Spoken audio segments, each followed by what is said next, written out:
அருமையில் எளிய அழகை போற்றி கருமகில் ஆகிய கண்ணே போற்றி ஏகம்பத்துரை எந்தாய் போற்றி பாகம் பின்னொரு ஆனாய் போற்றி தென்னாடுடைய சிவனை போற்றி எந்நாட்டவர்க்கும் இறைவா போற்றி போற்றி போற்றி. அன்பர்களே, எனது மாணவ செல்வங்களே, வணக்கம். மீண்டும் ஒரு காணொளியில் உங்களை சந்திப்பதில் மிக்க மகிழ்ச்சி. அறிந்ததும் அறியாததும் என்ற தலைப்பில் கருத்துக்களை தொடர்ந்து பார்த்துக்கிட்டு இருக்கிறோம். இந்த பதிவில் சில கருத்துக்களை பார்க்கலாங்க. முதல்ல மாணவ செல்வங்களுக்கான பதிவு. நாம் சென்ற பதிவில் ஒரு குறிப்பிட்ட நேரத்தில் குறிப்பிட்ட இடத்துல உட்கார்ந்து நம்ம படித்தோம் அப்படின்னோம்னா அது நமக்குள்ளே நல்லா பதிவாகும் அப்படிங்கிற ஒரு விஷயத்தை நம்ம பார்த்தோம் இல்லைங்களா. அப்போது படிக்கும் நேரத்தை நம்ம வீணாக்கக்கூடாது அப்படிங்கிற ஒரு முக்கியத்துவத்தை புரிஞ்சுக்குங்க, சரிங்களா. படிக்கிற காலகட்டங்கள் வீணாக்கிடாதீங்க. ஒரு ஃபஸ்ட் கிளாஸில் பாஸ் பண்ணணும். குறைஞ்சபட்சம் ஒரு ஒரு ஒரு மெரிட்டாவது வேணும். குறிப்பாக அரியர் இல்லாமல் பாஸ் பண்ணி வரணும். அது என்ன டிகிரியாக இருந்தாலும் அரியர் இல்லாமல் பாஸ் பண்ணி வர்றது சிறப்பாக இருக்கும், சரிங்களா. அந்த வகையில் இப்போது நம்ம கொஞ்சம் அச்சீவ் பண்ணிட்டோம் அப்படின்னோம்னா அடுத்தது தான் நம்மளுடைய வாழ்க்கைக்கான ஒரு அஸ்திவாரம், இல்லைங்களா. நீங்கள் அதில் அச்சீவ் பண்ணிட்டீங்க அப்படின்னா உங்களுடைய எதிர்காலத்தில் ஒரு ப்ராஜெக்டு மேனேஜராக, ஒரு ப்ராஜெக்ட் ஹெட்டாக, ஒரு சிஇஓவாக ஒர்க் பண்ணலாம், இல்லைங்களா. ஒரு கௌரவமான போஸ்ட்டுக்கெல்லாம் போய் நீங்கள் வேலை பார்க்கலாம். அந்தளவுக்கு நம்ம தகுதியை நம்ம உருவாக்கிக்கணும். நீங்கள் அந்த மாதிரி வேலை பார்க்கும்போது உங்களுக்கு கீழே ஒரு 100 பேர் ஒர்க் பண்ணுவாங்க, இல்லைங்களா. உங்களுக்கு கீழே ஒரு 100 பேர் ஒர்க் பண்ணிகிட்டு இருப்பாங்க. அவங்களுக்கும் எல்லாம் வேணுன்ற நல்லதெல்லாம் செய்து கொடுக்கணும். ஏன்னா அவங்களுடைய லைஃப்பும் நம்ம இடத்துல தானே இருக்குது. நம்ம எந்த அளவுக்கு பொறுப்பாக செயல்படுறோமோ அதில் தான் அவங்களுடைய எதிர்காலமும் இருக்குது, இல்லைங்களா. இப்போது அந்த மாதிரி நம்ம படிப்பில் சாதிக்கும்போது இதெல்லாம் நடக்கும். ஒருவேளை நீங்கள் படிக்கிற காலகட்டத்தில் சரியாக படிக்காமல் அந்த காலங்களெல்லாம் வீணாக்கி ஏன்னா தான் ஏதோ படித்தோம், ஒரு 8 அரியர் இருந்தது, 10 அரியர் இருந்தது, அப்புறம் கஷ்டப்பட்டு பாஸ் பண்ணணும், அப்புறம் ஒரு வேலை கிடச்சிது, படிப்புக்கு சம்மந்தம் இல்லாத ஒரு வேலை கிடச்சிது, சூழ்நிலைக்காக போயிட்டு அப்போ தான் அந்த சூழ்நிலையெல்லாம் வேலை செய்ய ஆரம்பிக்கும், சரிங்களா. நீங்கள் எப்போ சம்பாத்தியம் பண்ண ஆரம்பிக்கிறீங்களோ அப்போ தான் காலம் உங்களோட விளையாட ஆரம்பிக்கும். நேரங்காலங்கள்னு சொல்லுவாங்க, இல்லைங்களா. அது உங்களோட விளையாட ஆரம்பிக்கும். வேறு வழி இல்லை. ஏதோ கிடைச்ச வேலையை போய் நம்ம பார்த்து தான் ஆகணும். அப்போது அந்த இடத்துல என்ன நடக்கும் அப்படின்னா நீங்கள் எங்கேயாவது யார் இடத்துலாவது அடிமையாக வேலை பார்க்க வேண்டியது இருக்கும். வாழ்நாள் பூரா அடிமையாக நீங்கள் வேலை பார்க்க வேண்டியது இருக்கும். நீங்கள் ஒரு டீ சாப்பிட போகணும் அப்படின்னா கூட, ஒரு டாய்லெட் போகணுன்னா கூட அவங்கக்கிட்ட பர்மிஷன் வாங்கிட்டு தான் நீங்கள் போக முடியும், சரிங்களா. அது எப்படி இருக்கும் தெரியுமா? அந்த வழி அது அப்போ தான் தெரியும். அதெல்லாம் நாங்கள் அனுபவப்பட்டு வந்திருக்கிறோம். அப்போது யார் இடத்துலையாவது நம்ம அடிமையாக வேலை பார்க்கும்போது தான் வலிக்கும். அந்த வழியை நீங்கள் வாழ்நாள் பூரா சந்திக்க வேண்டியது இருக்கும். அதனால் எக்காரணத்தை கொண்டு படிப்பில் காம்ப்ரமைஸ் பண்ணாதீங்க, கோட்டை விட்டுறாதீங்க, சரிங்களா. படிப்பில் கெட்டிக்காரத்தனமாக சாதித்து வந்தால் மட்டுமே வாழ்க்கையில் ஜெயிக்க முடியுங்கிறத ஆணித்தரமாக பதிவு பண்ணுறேன். மாணவ செல்வங்கள் இதை புரிஞ்சுக்கோங்க, சரிங்களா. அடுத்து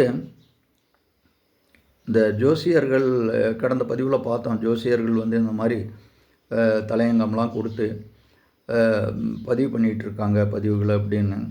நேற்றைக்கும் கூட அதை பார்த்தேன். பெரிய ஆபத்து ஒன்று வரப்போகுது. யார் நினைத்தாலும் தடுக்க முடியாது. உங்கள் வாழ்க்கை தலைகீழாக மாறப்போகுது. என்ன செய்கிறது? இப்போது அப்படி ஒரு அனுபவம் என்னுடைய வாழ்க்கையில் நடந்தது. ஏன்னா அதை நம்ம கிளியர் பண்ணிக்கணும் இல்லையா. அதனால் என்னுடைய வாழ்க்கையில் நடந்த ஒரு அனுபவத்தை நான் உங்களோட ஷேர் பண்ணிக்கிறேன். நான் கோயம்புத்தூர் சிட்டியில் அப்போ தான் ஒரு ப்ராப்பர்ட்டி, கோயம்புத்தூர் கார்ப்பரேஷனில் அப்போ தான் ஒரு ப்ராப்பர்ட்டி வாங்கிட்டு கொஞ்சம் கையில் பணம் இருந்தது, கொஞ்சம் பேங்க் லோனெல்லாம் போட்டு பண்ணணும். பண்ணிவிட்டு அந்த ப்ராப்பர்ட்டியை வாங்கி எல்லாம் டாக்குமெண்ட்லாம் இது பண்ணிவிட்டு ரெடி பண்ணிவிட்டு ரிஜிஸ்ட்ரேஷன்லாம் முடிச்சுட்டு சில சிரமங்கள் இருந்தது. ஏன்னா என்கிட்ட ஒரு டீம் ஒர்க் பண்ணிகிட்டு இருந்தாங்க, ரொம்ப அருமையாக ஒர்க் பண்ணி கொடுத்துட்ருந்தாங்க. நல்ல ஆர்டர்ஸும் வந்துகிட்டு இருந்தது எனக்கு. அப்போ டிவிஎஸ் நிறுவனங்கள்ல இருந்தெல்லாம் எல்ஜிபின்னு இதை கார்ப்பரேட் நிறுவனங்கள்ல இருந்தெல்லாம் நிறைய ஆர்டர்ஸ் வந்துகிட்டு இருந்தது. அது நம்ம திறமையாக எல்லாம் செய்து கொடுத்தோம். அதனால் பெரிய நிறுவனங்கள்லாம் ஆர்டர் கொடுத்துட்ருந்தாங்க. அதில் பிரச்சனை இல்லை, அது எப்போவுமே கண்டினியூ ஆகிட்டு இருந்தது. ஆனால் அந்த ஒர்க் பண்ணுற டீம் இருந்தாங்க இல்லையா, அவங்கள நம்பி தான் நம்ம எல்லாமே செய்கிறோம். அடுத்தடுத்து ஃப்யூச்சர் பிளானிங் எல்லாம் போயிட்டுருக்கோம். சரியாக அந்த ப்ராப்பர்ட்டியை வாங்கிட்டு வாடகை பில்டிங்கிலேருந்து சொந்த பில்டிங்கில் வந்து நாங்கள் பிஸ்னஸ் ஆரம்பித்த உடனேவே என்ன பண்ணிட்டாங்க, நம்மகிட்ட ஒர்க் பண்ணிகிட்டு இருந்த நம்ம யார் மேலெல்லாம் நம்பிக்கை வச்சுருந்தோம்னா அவங்களாம் ஒரு 2-3 தம்பிங்க வந்து வெளியில் போயிட்டாங்க. ஏதோ காரணம், அவங்க ஏதோ முடிவு பண்ணிட்டு போயிட்டாங்க. அதில் ஒருத்தர் சொந்தமாக பிஸ்னஸ்ஸு ஆரம்பிக்கணுன்னு போயிட்டாங்க. நல்லா இருக்காங்க, எல்லாருமே இன்றைக்கி நல்லா இருக்காங்க. சொல்லுவாங்க, உங்கள் இடத்துல ஒர்க் பண்ணிகிட்டு இருந்தோம், இவ்வளோ காலம் ஒர்க் பண்ணிகிட்டு இருந்தோம், உங்கள் கையால் கொஞ்சம் ஊதியங்கள்லாம் வாங்கிட்டு இருந்ததுனால எங்களுடைய வாழ்க்கை நல்லாயிருக்கு, நல்லா டெவலப்மெண்ட்டு ஆகிட்டுருக்குறோன்னெலாம் சொல்லுவாங்க.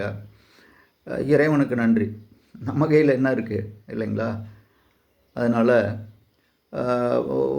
ஒரு 10 பேரை வாழ வச்சோம் அப்படிங்கிற அந்த ஒரு உன்னதமான இடத்த கடவுள் நமக்கு கொடுத்ததுக்காக அவருக்கு நம்ம நன்றி தெரிவிச்சுக்கலாங்க.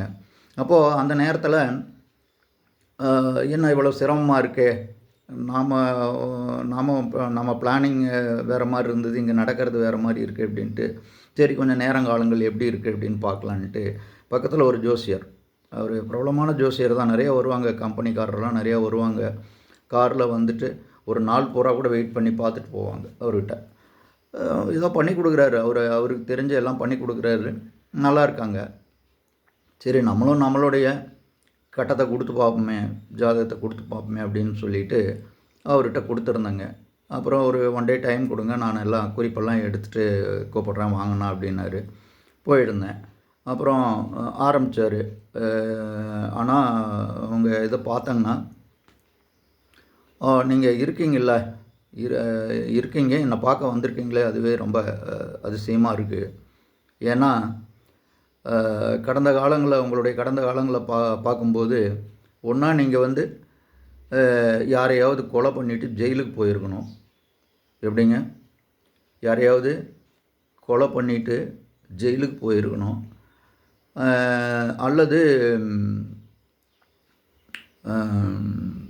பைத்தியமாகி ரோட்டில் அலைஞ்சிக்கிட்டு இருந்திருக்கணும், பைத்தியக்காரனாக சுற்றிக்கிட்டு இருந்திருக்கணும், அல்லது சூசைடு பண்ணிக்கிட்டு செத்துருக்கணும். சூசைடு பண்ணிக்கிட்டு நீங்கள் இறந்துருக்கணும். ஆனால் அப்படி தாங்கண்ணா இருக்குது நான் பார்த்த வரையிலும் அப்படின்னாரு. அப்புறம் நான் சிரிச்சுக்கிட்டே, வந்ததுங்க அந்த மாதிரி காலகட்டங்கள்லாம் கடந்து தான் வந்திருக்கேன், அப்படிப்பட்ட சூழ்நிலைகள்லாம் வந்தது. ஆனால் நம்ம வந்து அப்படியெல்லாம் காலம் நேரம் வந்து நம்மளை அந்த மாதிரி விஷயங்களுக்கு அடிமைப்படுத்த முடியாது. ஏன்னா நம்ம எப்படி இருக்கிறோம், இறைவனிடத்தில் சரண்டர் ஆகியிருக்கிறோம், அவருடைய திருவடிகளை கெட்டியாக பிடிச்சிருக்கிறோம், பாசிட்டிவாக மட்டுமே போயிட்டுருக்குறோம். பாசிட்டிவ் எண்ணங்களை தவிர வேறு எதுவும் கிடையாது. நெகட்டிவ் எதுவானாலும் அதை ஒரு 10 அடி தள்ளி தான் நிற்கணும், பக்கத்தில் வரக்கூடாது நெகட்டிவான விஷயங்கள். அதிலிருந்து நம்ம விலகி தான் இருக்கணுங்கிற குறிக்கோள். சின்ன வயசுலேயே இதெல்லாம் அப்போ நடந்தது வந்து எனக்கு என்னென்னா ஒரு 30 வயசுக்குள்ளே இருக்கலாம் அப்படி. சரிங்களா? எப்படி இருக்கணும், அர்ஜுனன் கையில் இருக்கிற அந்த வில்லிலிருந்து புறப்படுற அம்பு மாதிரி எய்ம் இருக்கும். கொஞ்சம் எமோஷன் ஆகிட்டேன், ஏன்னா கடந்து வந்த பாதைகள் அப்படி. அதனால் என்ன சூழ்நிலை இருந்தாலும் காலையில் என்னுடைய பைக்கு கன்னில் இருந்து கிளம்புற புல்லட் மாதிரி கிளம்பும். சாதிக்கணும்னா அப்படி தான் இருக்கணும், ரொம்ப ஷார்ப்பாக இருக்கணும். கிராமத்தில் சொல்லுவாங்க, ஒரு பேச்சு வழக்கில் சொல்லுவாங்க, நீ முன்னாடி போயிட்டுருக்கணும், உன்னோட யோசனை பின்னாடி தான் வந்துகிட்டு இருக்கணும் அப்படிம்பாங்க இல்லைங்களா? ஒரு முடிவு எடுக்கிறதுக்கு முன்னாடி யோசிக்கலாம், எவ்வளோ வேணாலும் யோசிக்கலாம், மணிக்கணக்கில், நாள் கணக்கில் கூட, வருஷ கணக்கில் கூட யோசிக்கலாம். ஆனால் முடிவு பண்ணி இறங்கிட்டோம்னா அதுக்கப்புறம் நாம் முன்னாடி போயிட்டுருக்கணும், நம்ம யோசனைகள் பின்னாடி வந்துகிட்டு இருக்கணும் அப்படின்னு சொல்லுவாங்க. அதையெல்லாம் செயல்படுத்தணும்.